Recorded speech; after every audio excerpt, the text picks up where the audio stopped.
News Central now at this hour begins in Nigeria's capital, Abuja, where the government says it has started paying public servants the new 70,000 naira minimum wage and its consequential adjustment 7 months after concluding negotiations.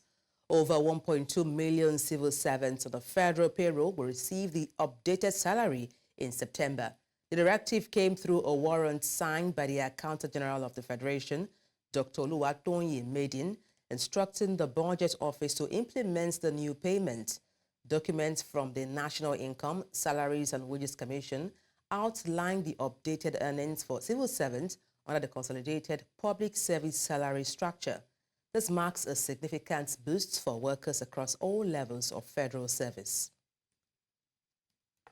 And let's tell you that the federal government of Nigeria has disbursed 27.78 billion naira to 991,261 poor households under the National Cash Transfer Program aimed at alleviating poverty. The National Social Investments Program Agency announced that beneficiaries spanned across all 36 states and the Federal Capital Territory. NSIPA Coordinator Badamasi Lawal said disbursement aligns with President Bola Tinubu's renewed hope agenda. In August, 3.83 billion naira was paid to 153,038 households, while 20.96 billion naira was disbursed in September to 883,223 households, with each receiving 25,000 naira.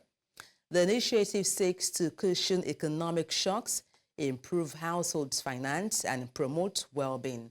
Finance Minister Wale Edun confirmed the second tranche of payments to nearly 1 million beneficiaries. The federal government has suspended 2 senior officers of the Nigeria Correctional Service over alleged misconduct linked to the incarceration of cross-dresser Idris Okuneye, also known as Bobrisky. The action follows a viral audio by influencer Martin Vincent Otse, in which Bobrisky claimed he spent his jail time in a private apartment and bribed the Economic and Financial Crimes Commission with 15 million naira. Investigations are underway, ordered by EFCC Chairman Olu Olukoyede and Minister of Interior Dr. Olubunmi Tunji-Ojo. 2 other officers from different correctional facilities were also suspended for related infractions. The government has promised to make the findings public once investigations are complete. Away from that, government has kick-started activities lined up for the nation's 64th anniversary celebration. The Secretary to the Federal Government, in company with several cabinet ministers, urged citizens to celebrate the day, saying much has been achieved in the last 64 years. Amadine Uyi tells us more. It was a briefing to kickstart the commencement of Nigeria's 64th independence celebration. In attendance were senior government officials, cabinet members, amongst others. The 64th independence anniversary calls for a combination of critical actions on our part as citizens and collectively as a nation.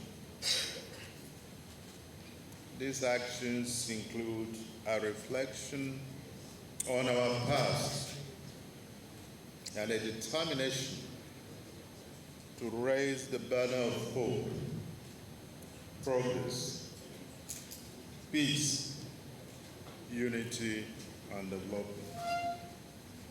The Secretary to the Government of the Federation, while reflecting on the journey so far, urged citizens to celebrate the nation's democratic odyssey. We must recognize with pride our journey to a stable and broken democratic sovereignty, which has spanned 25 years since 1999. Other cabinet members present took time to highlight key achievements in their ministries. In 1960, there were 45 million of them. That was the population of Nigeria. Now we are fivefold. There are 230 million of us. Not surprisingly, demand for government services, infrastructure, financing to fund education, health services, and compete with other nations have grown significantly. In a landmark move, President Tinubu has taken a decisive step toward implementing local government autonomy by seeking a verdict from the Supreme Court. This action demonstrates his administration's commitment to a deep-rooted restructuring of the country, enhancing governance and development at the grassroots level, and also promoting effectiveness and accountability at local government level. We are addressing the design of our roads based on the subsoil and the water table. And the funding is also a challenge. But in the ingenuity of Mr. President, he has introduced renewed hope infrastructure funding, where a number of projects are migrated into this funding program. So what we did and what we've done for the last 10 months has been to develop a program, a curriculum, a new curriculum that will involve, integrate knowledge, skills, trades, and values. The independence celebration, which comes up on October the 1st, will have the president give a State of the Nation address. In Abuja for News Central, I am Amadine Uyi. To politics, where the Independent National Electoral Commission, INEC, has presented a certificate of return to the winner of the Edo State governorship election, Monday Okpewolo, of the All Progressives Congress, APC. The ceremony took place at the INEC headquarters in Abuja on Thursday. INEC declared Okpewolo winner of Saturday, September 21st election after polling 291,667 votes to beat his closest contender, Asue Ighodalo of the PDP, People's Democratic Party, who polled 247,274 votes. Olumide Akpata of the Labour Party LP came a distant third in the race with 22,763 votes. 14 other candidates contested a seat but got less than the three frontline candidates. Now we have to thank INEC for conducting a free and fair election. And we are so happy that we have collected the certificate of return now. A new dawn in Edo. We now have a humble, gentle, but focused, practical guy who will translate the dreams of Edo to reality. I'm excited and vindicated, and I'm happy that Apakomisa is our governor-elect, and by the grace of God, a new Edo obviously is going to rise immediately is running. So I'm so happy and excited. Joining forces with those that we have always contended with in all election, obviously it was easy for us to just have the street right, and that is what you saw. Now we are all united now in Edo North and in East Africa West. The All Progressives Grand Alliance, APGA, National Working Committee has suspended allies of Anambra State Governor Chukwuma Soludo over alleged anti-party activities. The suspension was announced during a briefing by the APGA National Chairman, Chief Edozie Njoko, to journalists in Abuja on Thursday. He outlined the party's decision to address various infractions and instances of indiscipline within the organization. According to Njoko, this action stems from alleged involvement in illegal primary election and congresses in Anambra State, contrary to the party's constitution.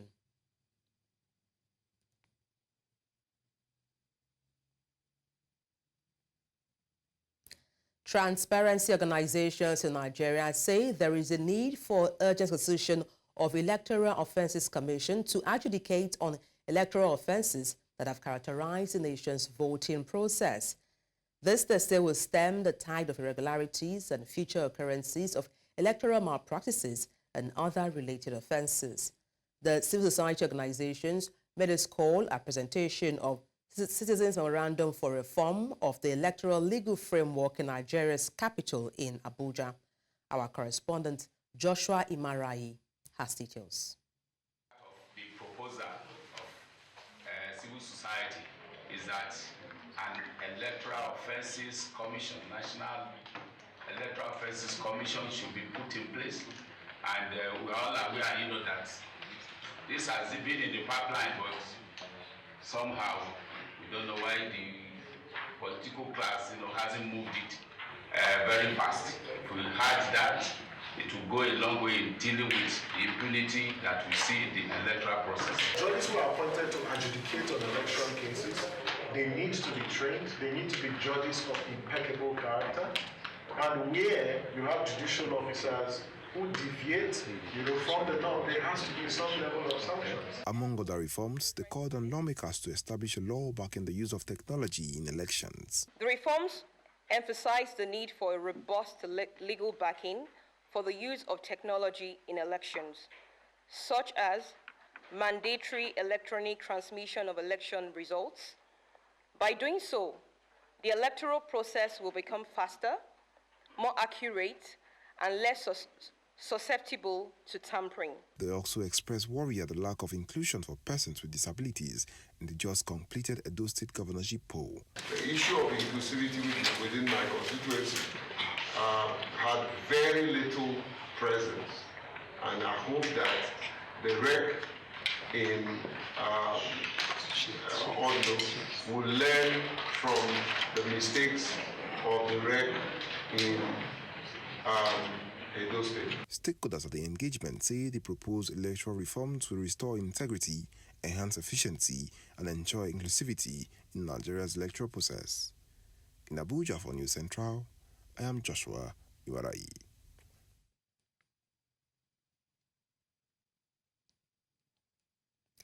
Away from politics, Nigeria's food security may be under threat as recent flooding in Maiduguri have devastated more than 70,000 hectares of farmland, leaving many farmers struggling to recover. The United Nations Food and Agriculture Organization says the flooding submerged crops just weeks before harvest, prompting concerns over food shortages in a nation already facing agricultural challenges. Our correspondent Umaru Kirawa, who toured some farmlands in Jere and Maiduguri, tells us more. More than 50,000 hectares of Jere water rice bowl up to Koshebe towards Mafa town have been submerged. The recent flooding in Maiduguri and some parts of Jere has not only destroyed crops, but also devastated the livelihoods of local farmers.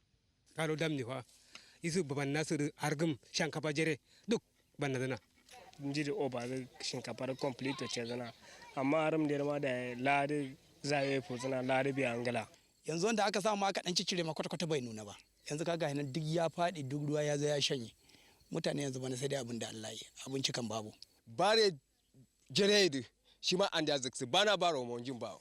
Kunda ari bana la jana roti la su aula su fondera wolo ma. Bana Jere fondera ma buye yayen. The United Nations Food and Agriculture Organization reports that thousands of acres of rice, millet, as well as animals like goats, sheep and fish, among others, have been lost, exacerbating the threat to food security in Nigeria.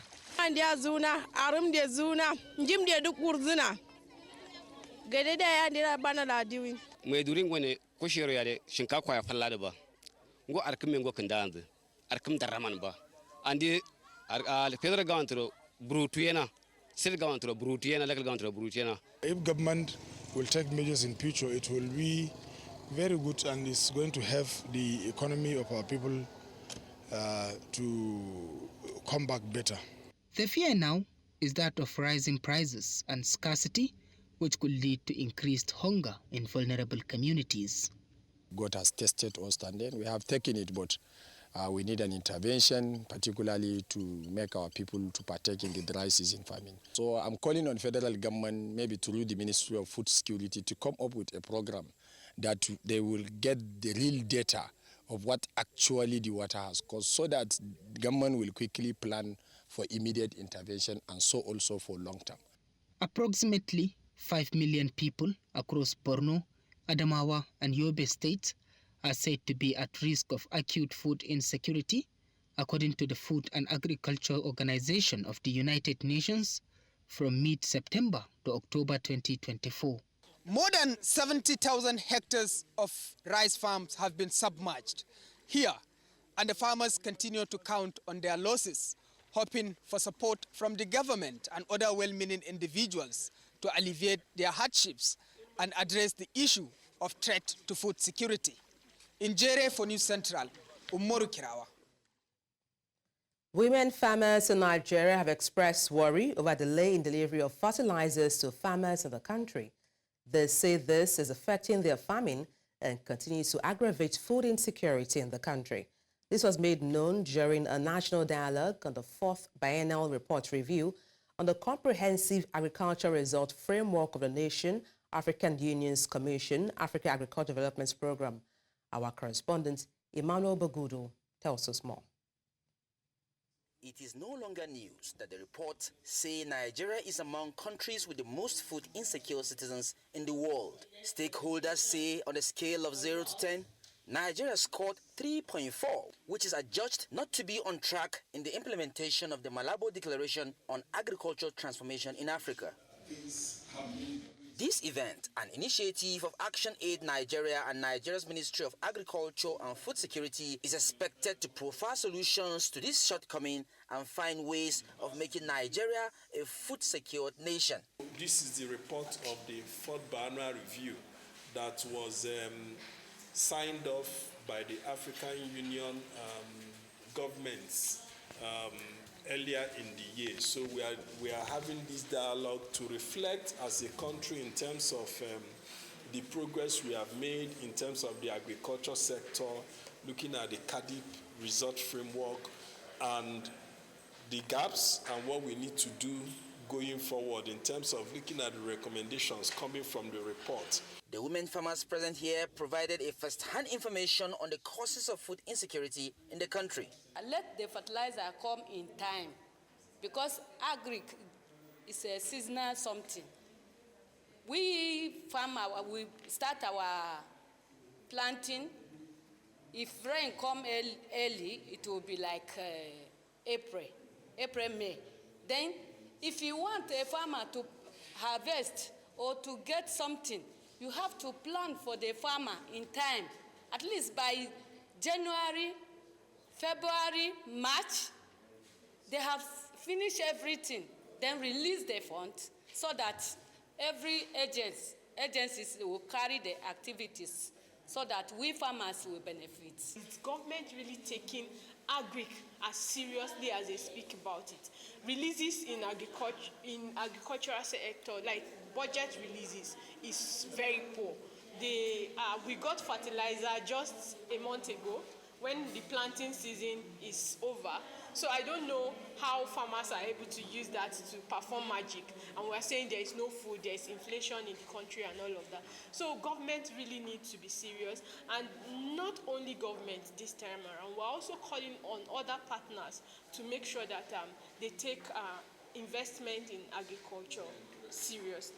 The Biennial Review presents a comprehensive Africa Agriculture Result Framework to the African Union Commission. In Abuja for News Central, I am Emmanuel Bagudu.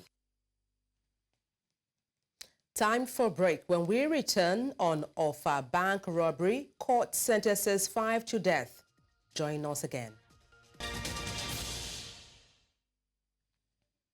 Thanks for staying with us. And now to crime news, where 5 individuals involved in the Offa robbery incidents have been found guilty of illegal possession of firearms, armed robbery, and culpable homicide. Justice Halima Salman of the Kwara State High Court stated that the offences are punishable by death. The incident, which occurred at 5 banks in Offa local government area in 2018, left no fewer than 32 people dead, including 9 police officers, 2 of whom are women. The convicted individuals include Ayuade Akini Boson, Aziz Salauddin, Niyi Ogundiran, Ibikunle Ogunleye, and Adiola Abraham. The 6th suspect, Michael Adeku, a retired police officer, died in custody before the trial commenced.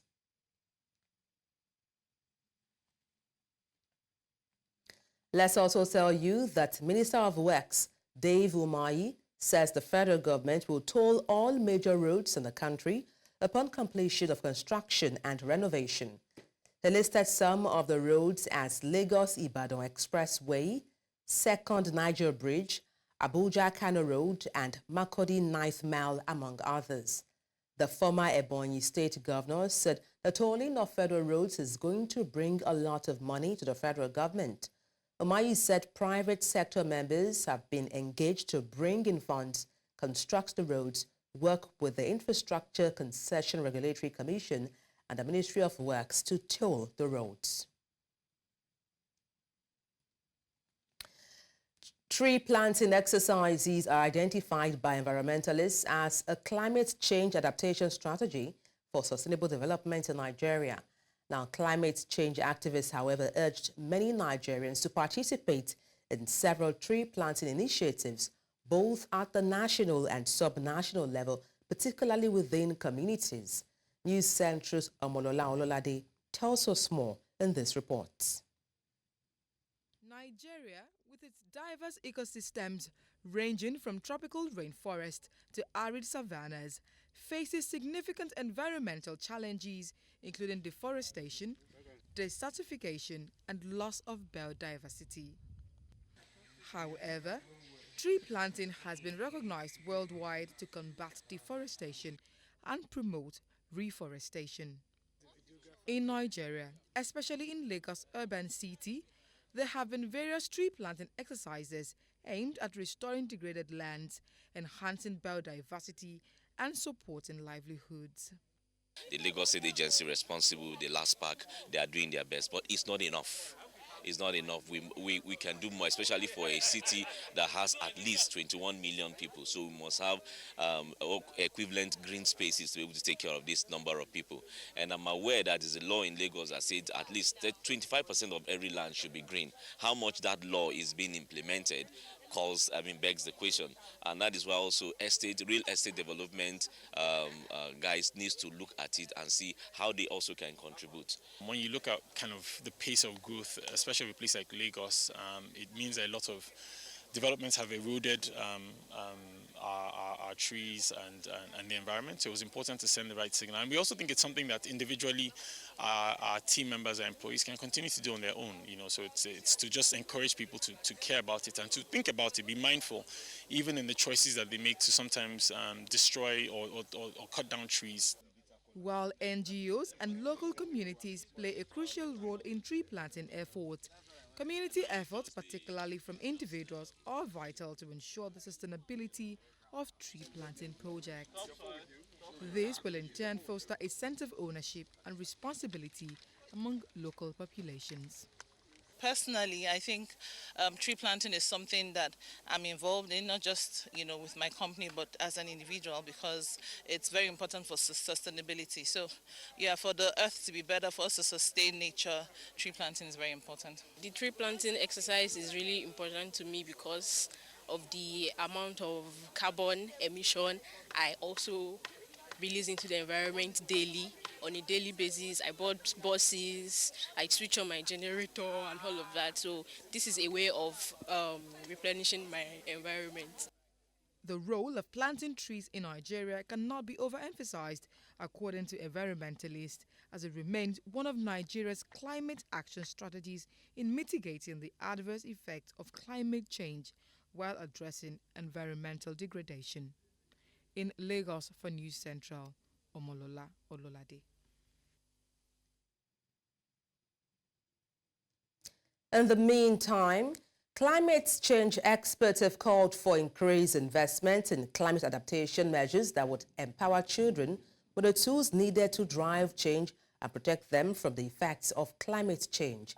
This was during a child-led conference of the party stimulation exercise by international humanitarian organization Save the Children in Abuja, the nation's capital. Our correspondent Idong Joseph tells us more. The recent floods seen in some states of the country are examples of change in rain patterns. And the extreme heat conditions across the country are evidence of climate change and its impact on Nigeria. Unfortunately, vulnerable populations like children are mostly affected, despite contributing the least to climate change. Many children are forced to leave home, get married, and work as a result. Flooding is ruining schools and learning opportunities and hurting children's health through waterborne diseases.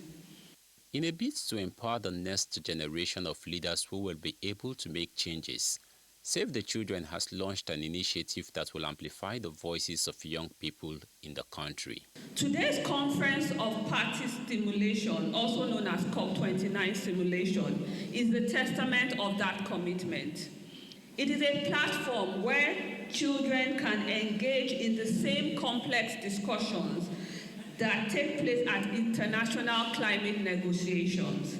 It is a powerful platform for expressing your thoughts, advocating for your communities, and designing innovative and creative solutions to create a low-carbon world for you and generations yet unborn. Advocates say that if children are allowed to engage with the country for COP29, they will influence policies and actions that will affect their lives. They call for the commitment of world leaders as the day for the 2024 Conference of the Parties draw closer. Our expectations are clear.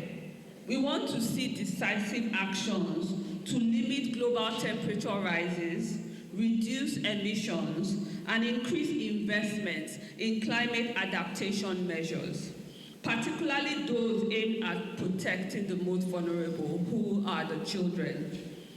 Climate change awareness initiatives for children, advocates say, are crucial towards mitigating the impact of climate change and promoting sustainable developments. In Abuja for News Central, I am Idong Joseph.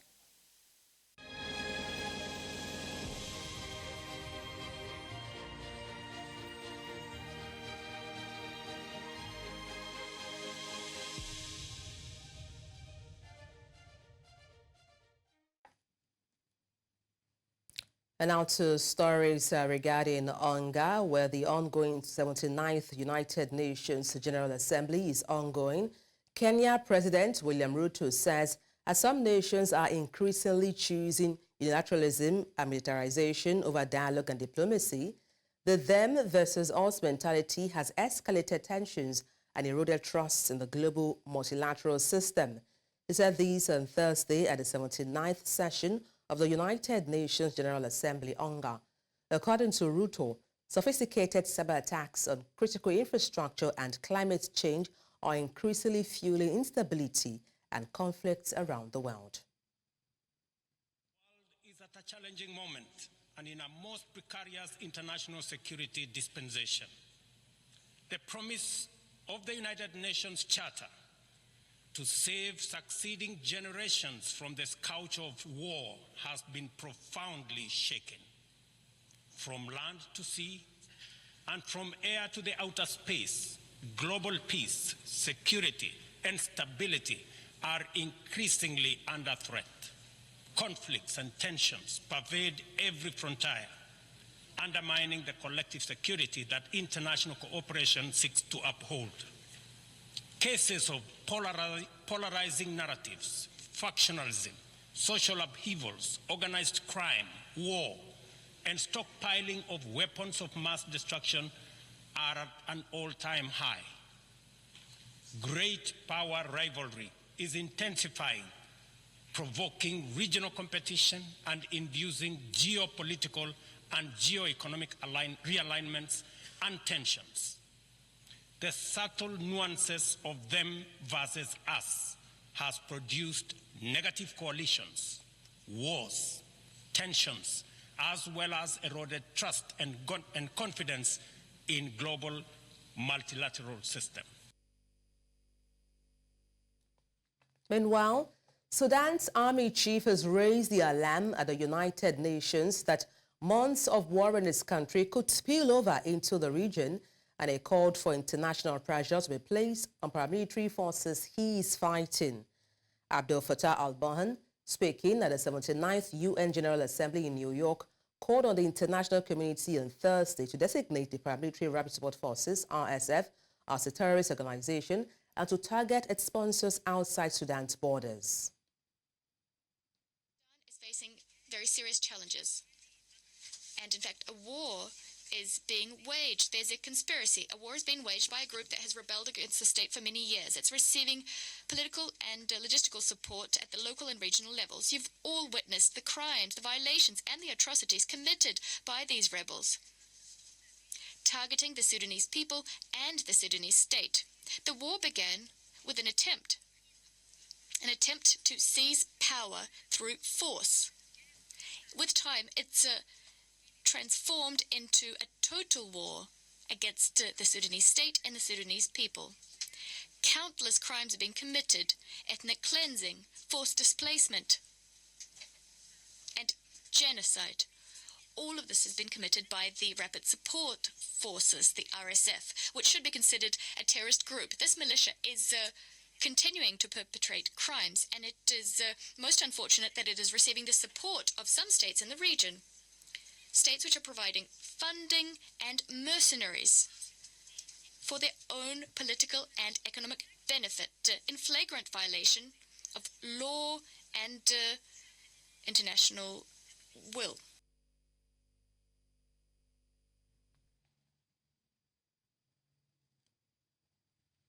Well, let's head to the side event of the ongoing 79th United Nations General Assembly, where Global Business Africa Initiative brought together influential African leaders from government, business, and civil society to explore economic opportunities across the African continent.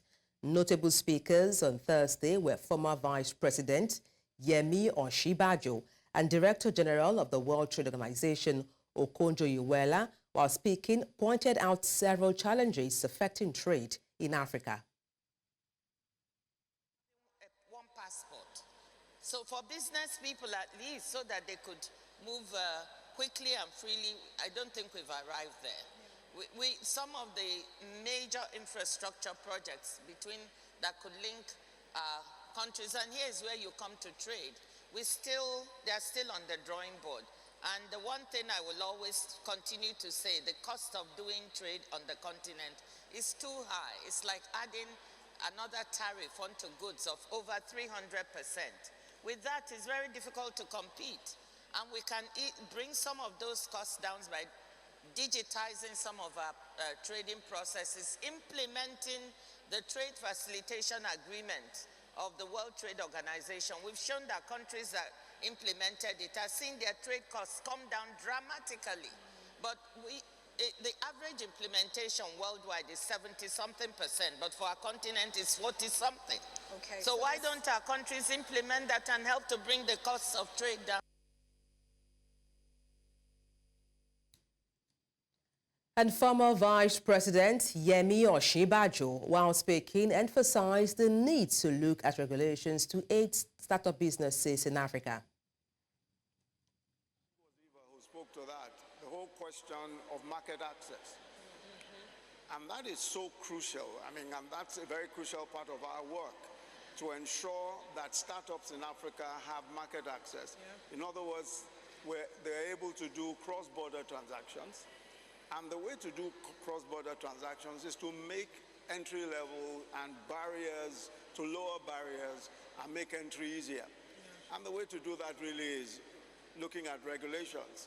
How can we help, how can we handhold literally our startups so that they can do business in any of our jurisdictions? And that involves quite a bit of work. It involves the foundation itself engaging in the practice in every jurisdiction and bringing the help and results of that to our own startups.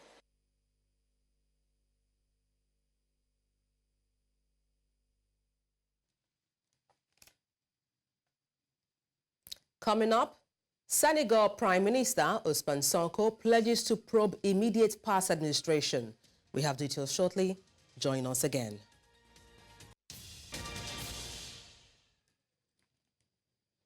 The news continues in West Africa, where Guinea's government dismissed reports of an emergency near the presidential palace in Conakry on Thursday after rumors of gunfire caused panic in the capital. Local media initially reported an evacuation in Kalom's district, home to key government buildings. Special forces were reportedly deployed, but the presidency denied any unrest, calling the claims false and fabricated. A statement broadcast on state TV urged people to continue with their daily activities. Memories of the 2021 coup, marked by gunfire in same area, have heightened tensions. Guinea's military leaders, under General Mamadi Doumbouya, faced pressure to hold elections by 2024, though they admit delays are likely.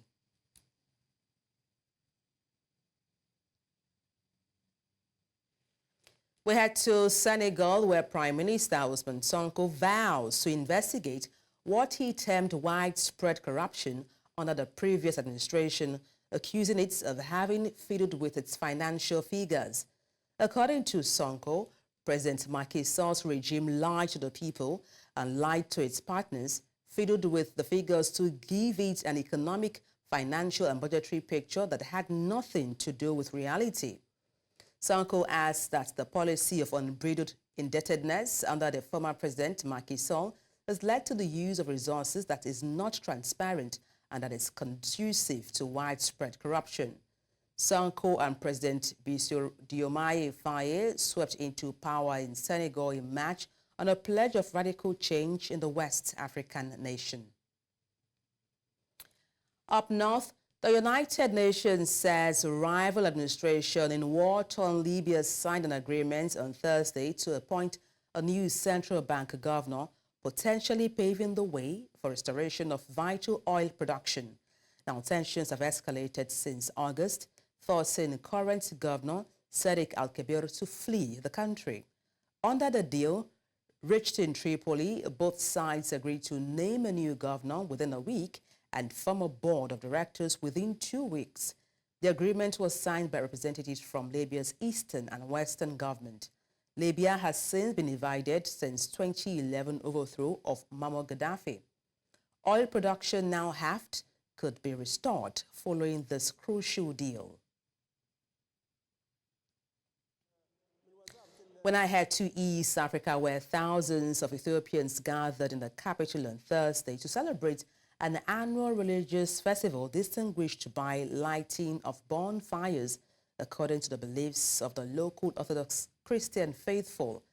The national celebrations of the festival, known as Meskel, traditionally happen in a square by same name in Addis Ababa. It is one of Ethiopia's most celebrated religious holidays, marked with rituals and merriments across the country. Festivities will continue until Friday, a national holiday during which the faithful attend church services and share intimate moments with their families. In celebrations of Meskel, award in the local Amharic language for cross bonfires are burned across the country.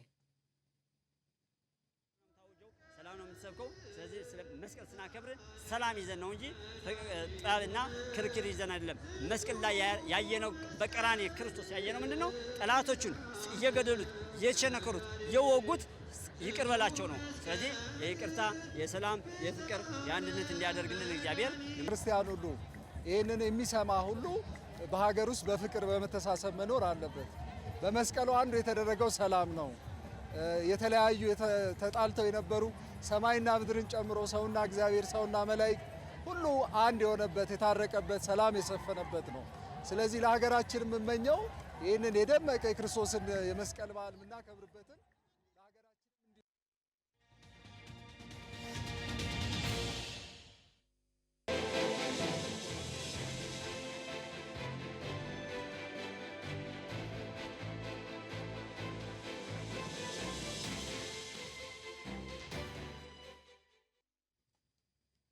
The economy is a hot-button issue in the U.S. election, and both candidates have been campaigning in the key states of Pennsylvania and North Carolina, putting across their vision for a better, richer America.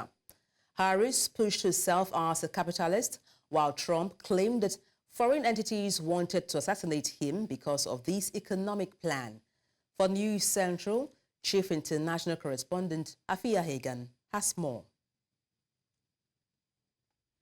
U.S. Vice President Kamala Harris, seeking to sharpen her economic message, pledged to usher in new investments in domestic manufacturing across a range of industries if elected to the White House in November.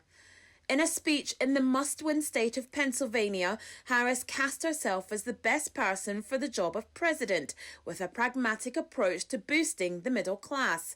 In a tactic rebuttal to Republican claims that she supports communist policies, Harris described herself as a capitalist. The American people face a choice between two fundamentally very different paths for our economy. I intend to chart a new way forward and grow America's middle class. Donald Trump intends to take America backward to the failed policies of the past. An hour before the speech, her Republican rival Donald Trump touted his own economic agenda, including a 15% Made in America tax proposal, whilst visiting North Carolina. At a campaign event in Mint Hill, Trump defended his tariff proposals and suggested they were the reason people in other countries want to kill me. Meanwhile, we have the president of Iran in our country this week. We have large security forces guarding him, and yet they're threatening our former president and the leading candidate to become the next president of the United States. Certainly a strange set of circumstances. Around the world, our enemies are desperate to prevent Donald Trump from returning to the White House because they know I will make America great again. They don't want that. Both candidates are campaigning in battleground states this week on their competing visions for the economy, a key issue that voters say is a top priority in casting a ballot. Though the race remains close, Harris has opened up a narrow lead in national polling since the two candidates met on a debate stage earlier this month.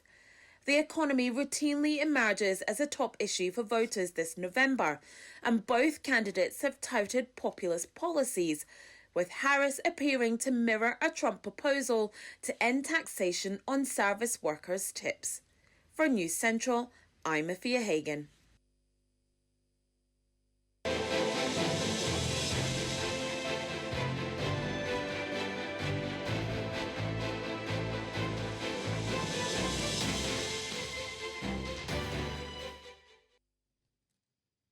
And that's all on the news. Let's take a look again at the top stories.